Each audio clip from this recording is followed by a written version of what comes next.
welcome. All right. Got a headache. Don't clap too loud. I've got a headache, right? You can stay for a little while, but don't make any loud noise. I'll tell you, right busy night last night. I went out with one of the cast of Friends, a program from America, the sexy one, the one with the cute, yeah? I don't remember his name. He's the one that goes out with the sister. We had a fantastic night. Anyway, we went to Fatty Arbuckle's, a big restaurant, fast food restaurant in Fatty Arbuckle called Fatty Arbuckle's, which is a strange thing to name a restaurant after a convicted rapist, but there you go, anyway. I've got to show you this. Look, I've got to show you this. I've come up with a brilliant idea. You know, I'm involved in medical research an awful lot. Well, I've got a mate who does a lot of operations on old people's stomachs and intestines, and he'd go in and he'll rip stuff out, and he's never sure what to do with it. So I've come up with this, look. Nutty flavoured colon. That's fantastic, that. Hey, no, waste not, want not. That's the name of the game. And this other fantastic stuff that I've got, look, in here, in this cupboard now. You know I have trouble with Welsh people, right? I have a lot of trouble with Welsh people. What they do is they come up on coaches and they get off the coaches and they look for... I don't mind them looking through my fence. I don't mind that. But when they climb over the fence and come onto my lawn, right, and start, like, looking at me, and it annoys me. So I bought this product here, which is very good there. It's called Get Off My Garden! And what you do is you go and throw it in their eyes, like that. Magnificent. Here you go, this is fantastic what it does, right? Look, take this, right? Take a picture of the here you go, there's the Queen Mother. Take a little picture of that, right? That's lovely. And then you get a tea bag, right? Get a tea bag, there you go. So you got a tea bag, and it can be the Queen Mother, can be the Queen, can be Prince Edward, any member of the royal family, right? And then, look, put them in there. 22213414112. Bing! And there you go. That's absolutely fantastic. Royal tea biscuits. Fantastic. That's fantastic, that is. Magnificent. You bought any videos? You bought the video of my film yet? You've probably seen it. There was a film called With Nail and I, right? But I made the sequel to that, which you can see there. There's a still from it, right? That's With Nail and Me. There you go. That's a very, very good film. You would have enjoyed that. And I was going to say you should buy this book, right? A copy of this book, but you won't be able to because it's sold out. I promise you, by the time you hear me say this, they'll be gone. I got a copy, I got them advanced because I get them from America because all my friends live in America, right?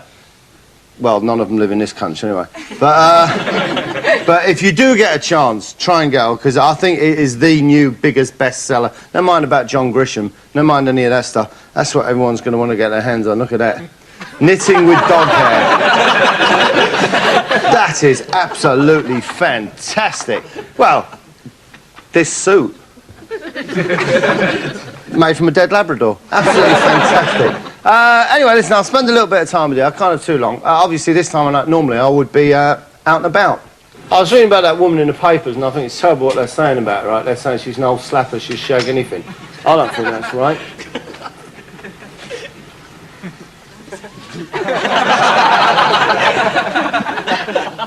Whoa, she'll get the hump if she sees that. Okay, I'll finish with her anyway. Here's one of them television programmes that I make. This one was just a little bit I had to use in evidence because it was I had to prosecute someone under the Trade Descriptions Act. Suddenly, another ice cream van roars up. I had to prosecute this bloke who runs the ice cream van, right? I didn't mind Apollo 16, right? Obviously, it's not a space rocket that he's in. I don't mind that. But it says there, super soft. Super soft, right? Now, if you're called Mr. Super Soft, then that's how you should act, isn't it? Like Mr. Soft. The driver is the father of the man under arrest.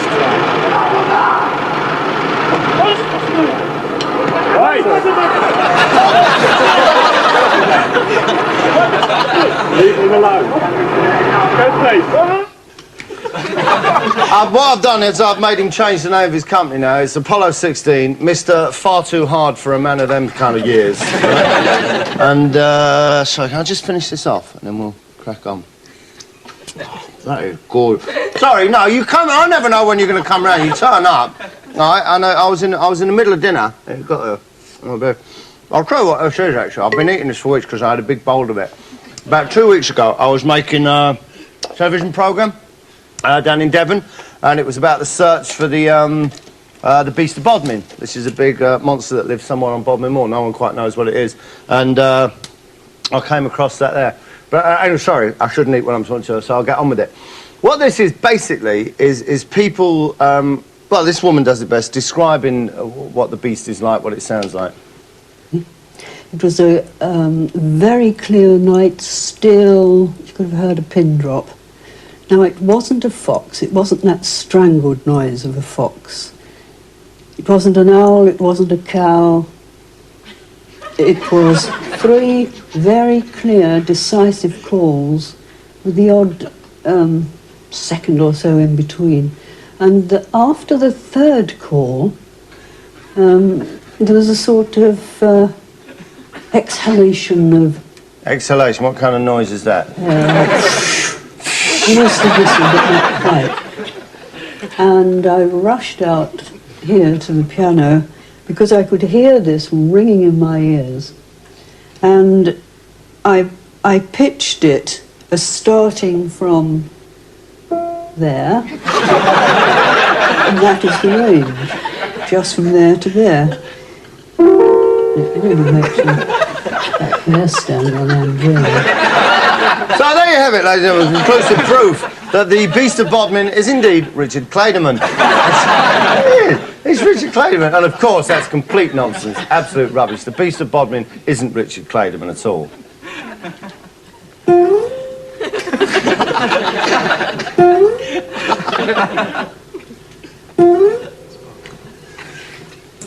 That's roughly the sound that the big cat makes at night. The Beast of Bodmin is Eric Clapton. Everybody knows that. Sorry, I'll leave you with this next bit to see, and I'm going to have a little bit more of my stuff that I brought with me back from Devon. And we've got another caller on Beast Watch. It's Lobster Paul from Porlock. Go ahead, Paul. I was taking the dog for a walk down the marsh one evening, and all of a sudden I saw this black thing. And this thing walked up the side of the hedge and disappeared through the hedge, and that was the last we saw of it. That's very interesting. Doreen, could I borrow your mixing bowl? Oh, hang on, that's the bloke. That's the mixing bowl, that's the bloke. No, I'll tell you what happened. I was down his house, and he makes this stuff. I don't know what it is. It's a kind of a chocolate mousse thing, something. It's beautiful. I hope he's not watching this, because I nicked it. No, he was making it, and I shouldn't know. I better put it away, shouldn't I? That's it. Because I did actually see it. I don't think he even knows that I've got it. What it for? I've got a little job in the garden, I guess. Mind to have it back in one piece. It's all a load of rubbish, and there is no beast out there. Then give me a call on 0282 600 602. My wife doesn't allow me to do this sort of thing in the house, but I've collected some droppings from a nearby wood, and I want to see whether they contain any cat hairs. Cats lick themselves, and they do quite often come out inside the droppings. So I put them in this bowl.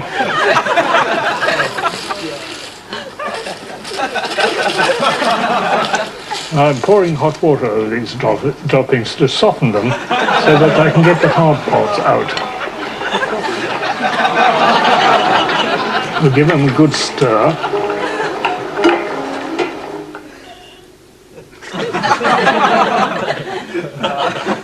I don't know, it tastes nice anyway. I'll tell you what. I'll tell you one thing about him, right? What do you think? I know a lot of young guys watch this, right? Because you're kind of hip. That bloke there. You think, I bet he never pulls. I bet he never has any success with women. Don't matter what you look like. Don't matter what colour your hair is. Don't matter how old you are, right? If you've got the gift of the gab, right, you can pull any birds you want. If you know the kind of things to say to them to get them chicks going, you're in. And this man is the master. He is the silver-tongued cavalier. Hello, Jackie. Oh, Nigel here. Do you want to come and see a sheep kill? I thought you would. That's me, that's what I'm like. Hello, Kylie. Would you like to come and see a dog being run over? I thought you would.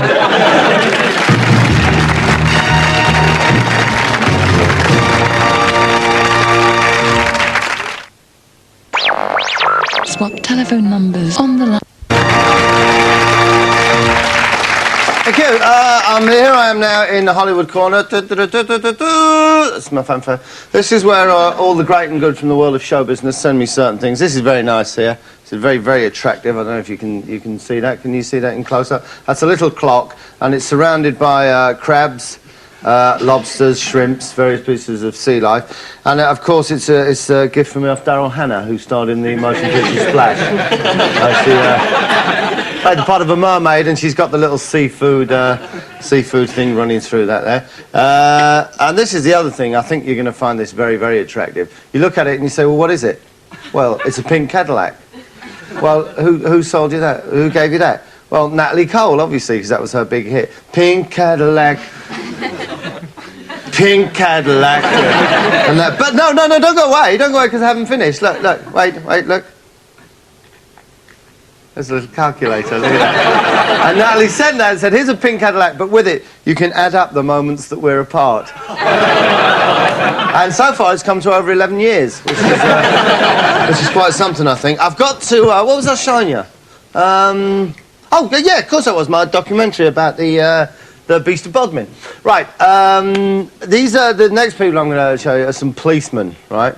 These were a couple of policemen who'd gone down there in their spare time to try and catch the beast. And they're explaining the various methods that they employ to detect things, to find out things in the course of their police work. At work, we use three types of sort of methods to try and catch something or somebody. The first method is you find a venue and you wait for the robber to go to that venue and you catch them doing it outside the bank. The second method, you find a victim and you spend months following that victim around, waiting for them to be robbed or have their handbag stolen, and then you catch the person that way. And then the third method is whereby you find somebody you've received information that they might be a suspect for that crime, particular sort of crime, and you follow them about 3-4 months. Yeah, well, what about method number 4, where you find some bastard you don't like the look up and just fit him up for something they've never done? Oh, sorry. So basically, he's got the Beast of Bodmin. He's got coppers after him, he's got scientists after him, but also, there's another danger to the Beast of Bodmin. There's a real killer lurking out there on his trail.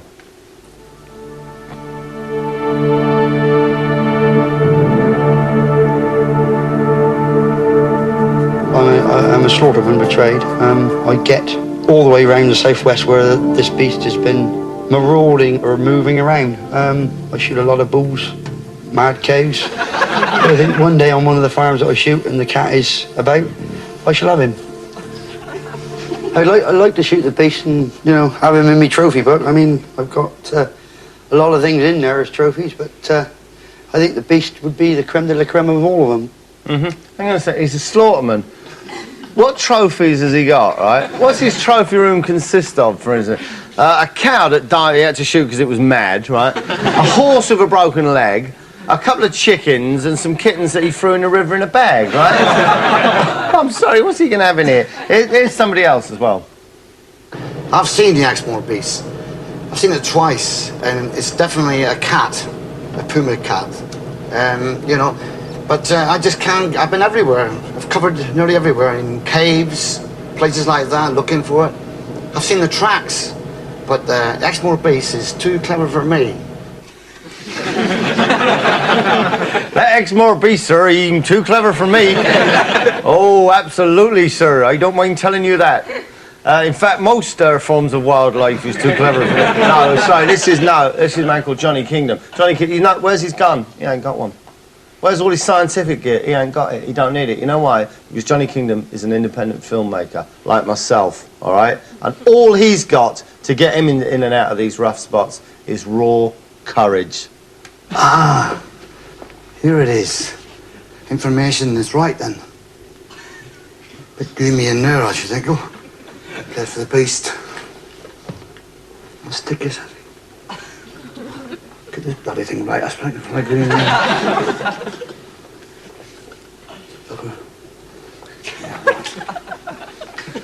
Christ, it's bloody dark in there. Now, Johnny has found out about this cave. He's going into this cave, all right? Completely unarmed. Now, what do we know about this cave? Well, we know it's dark, we know it's cold, We know it's wet, and we know that there's a film crew at this end of it. Off you go, Johnny!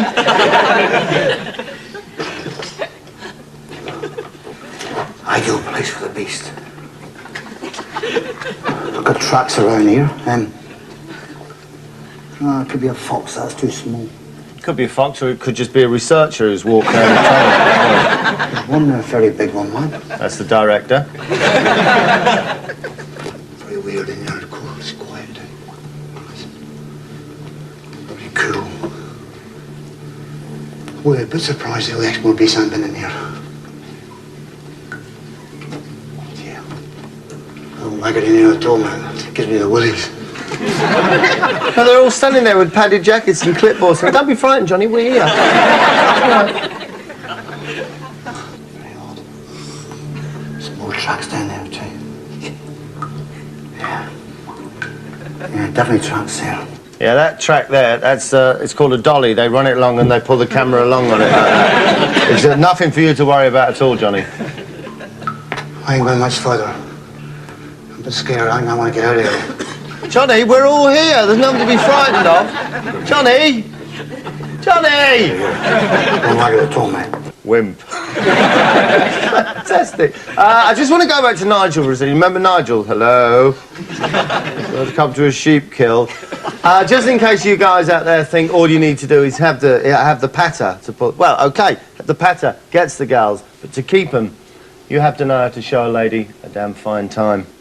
Oh, it isn't far, is it now? It's all uphill, isn't it? Hello. Dotty. Oh, that looks a bit like dog there. Yeah. There's two lots. This is interesting. That's quite different, isn't it? The rounded end. Yeah? Now look at these on the way back. Good idea. You see, you got to keep them girls waiting. Here's a little bit more of the programme, anyway, that I made. I was walking with Bess, my dog, early one morning, coming back with two friends, and... Sorry, I need to tell you, this is a woman called Vera Maneri, who's going to tell us about her experiences when she came across the beast. I'll let you into a little trick now of making these films. She wasn't the first person I used. I did use somebody else first, but the problem with having people appear on these television programmes is you have to have people, you know, who can do the job, who can get across what it is you're trying to get them to say. Some people are not quite up to it, some people are a bit dull, some people aren't naturally artistic. Here's the woman that I used first. All right, just don't be nervous, just, right. But give it plenty. Right. Do you know what I mean? We want to hear what you're telling us. Okay. Okay, in action. I was walking along with Bess, my dog, early one morning, coming back with two friends, and the sheep were all there as usual. All of a sudden I said, look, this great big animal, light sandy colour, long curly winding tail up there, Can you just cut and a just second? prowling. Can you cut a second? Could you just give us a little bit... Can you paint us the picture a little bit more, love? Do you understand what I'm saying? Well, it wasn't alright. It's fine, but can you paint us a picture? The people out there, look into the camera, the people out there at home, they want to see this cat, they want to see... Right, I see. You, all right, yeah, love. I'll do it In again. your own time, don't be nervous, be natural, but... Action. I said, look, this great big animal, light sandy colour, long curly tail, winding up here, just prowling along the steps. It just went up to the top. That's fine, that's fine. Conrad, can you... She's not very good, really, is she? Can we, the other old lady, you know the old lady, can we get her to do it? Do you mind? Just give her a shout. We'll go up to her garden and do it. That's fantastic what you've done, love. That's great, let's go and get the old girl. She's got to do better than that. So basically what we do is we went to Vera's and just gave her the same as just, you know, just try and tell the story with a bit more animation.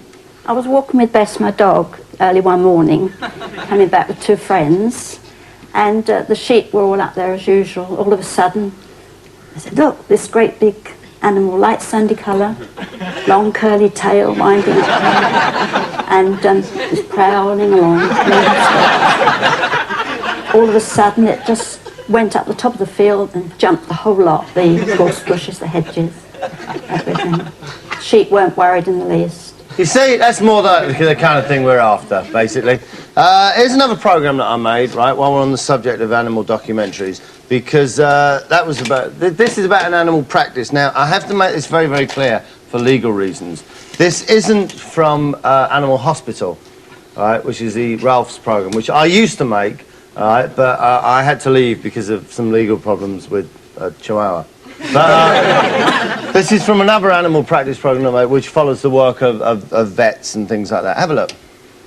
Right, well, we can at least sedate him if needs be. Yeah. Vet Simon Thompson has had an emergency call from a cat owner. Really? Oh dear, sounds dreadful. So off he goes, look. Can I just say one other thing, right? Because I value, and please don't spare my blushes. I'll throw this. I made this programme. I do value your judgment as not just as you know as viewers, but as friends. Tell me, is the music over the top? Yeah, all right. I can't imagine how it can manage to catch its foot in the cat flap. Well, he could catch his foot in the cat flap. Watch. The cat with the trapped paw is thankfully just minutes from the practice. What's happened is, I think, that there was a fight between the two cats. She's putting her paw through the door and jammed it in a fight. I see, okay. The owner has been struggling to release the cat from the inside. Look, see her? Can you see at the edge of the paw? On the left-hand side. Yeah. How on earth she managed to get... But he hadn't thought of lifting the flap from this side. You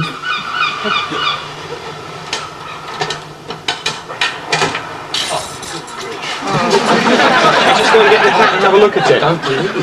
Don't believe it. I mean, you can see that... That's fantastic. This side it would have been safer, you know, but it's difficult to know in the circumstances. It's difficult to know what? How a cat flap works. Well, let's just catch the cat and have a little bit of an examination. Well, let me go in first. Okay, see if you can catch. Let me go in first, because I can't handle opening the door and then you coming in. And all a bit complicated for me, sir. That beast of Bodmin, he's too clever for me.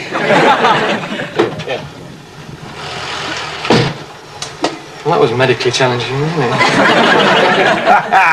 There you go. Anyway, look, I'm sorry, time's kind of run out. I've got to go. I've got to go out, right? For two reasons. A, because Chris Quentin, who used to be in Coronation Street, is waiting to meet me, and we're going to go down McDonald's and have a thick shake. Thick shake, all right, mate?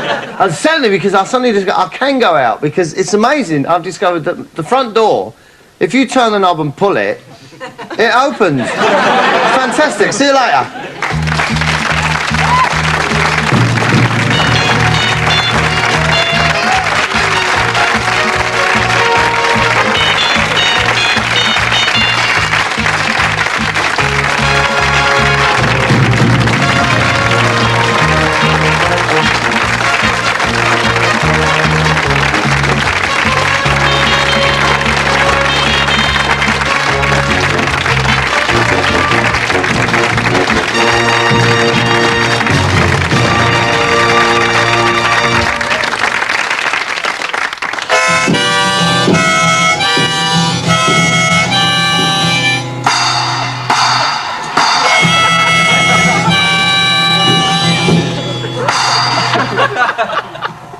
And that's roughly the sound that the big cat makes.